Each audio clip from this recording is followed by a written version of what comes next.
পুরুলিয়ায় শিমুলিয়া শ্মশানঘাটের বৈদ্যুতিক চুল্লি বিকল। শবদাহ করতে এখন ভরসা কাঠের চুল্লি। অভিযোগ, দীর্ঘদিন ধরে রক্ষণাবেক্ষণের অভাবে খারাপ হয়ে গিয়েছে বৈদ্যুতিক চুল্লিটি। বর্ষায় চরমে উঠেছে স্থানীয়দের দুর্ভোগ। দীর্ঘদিন ধরে বিকল বৈদ্যুতিক চুল্লি, তালাবন্ধ অবস্থায় পড়ে রয়েছে বৈদ্যুতিক চুল্লি ঘরটি। বর্ষায় দেহদাহ করতে এসে সমস্যায় পড়ছেন সাধারণ মানুষ। খোলা আকাশের নিচে কাঠের চুল্লিতে দেহদাহ করা ছাড়া উপায় থাকছে না। ছবিটা পুরুলিয়ার শিমুলিয়া শ্মশান ঘাটের।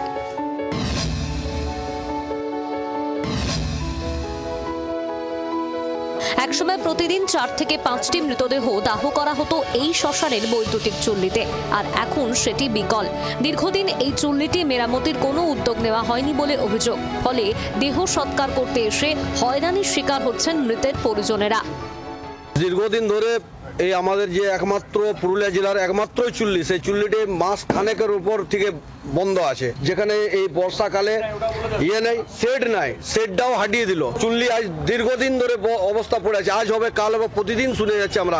কন্টিনিউ পর আমরা শ্মশানে আসছি, কন্টিনিউ আপনার নেই, চুল্লি বন্ধ হয়ে আছে। আমরা চেয়ারম্যানকে বলেছি, চেয়ারম্যান সাহেব বলেছেন যে হ্যাঁ ইমিডিয়েট আমরা চেষ্টা করছি। আমাদের মনে হয় কাল পরশুর মধ্যে জালিটা চলে আসবে। যেটা বডি পোড়া হয় সেই জালিটা কোনো কারণে গলে গেছে। এই শ্মশানের বৈদ্যুতিক চুল্লিটি রক্ষণাবেক্ষণের দায়িত্বে রয়েছে পুরুলিয়া পুরসভা।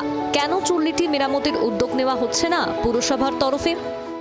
এটা একটা ওল্ড মডেল চুল্লি, ফলে এই পুরনো মডেলের সিস্টেম রেডিমেড পাওয়া যায় না। এগুলোকে নতুন করে তৈরি করাতে হয়। ফলে এটা তৈরি হচ্ছে, এজেন্সিকে বলা হয়েছে খুব শীঘ্রই এসে উনি লাগিয়ে দেবেন।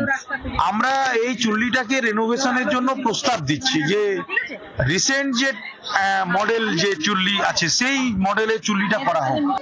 বর্ষায় মৃতদেহ সৎকারে আর কোনো পরিবারকে যাতে সমস্যায় পড়তে না হয় তার জন্য দ্রুত চুল্লি সারাইয়ের দাবি তুলছেন সাধারণ মানুষ।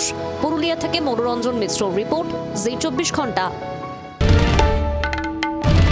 বাংলার আওয়াজ, বাঙালির আবেগ, জি 24 ঘন্টা।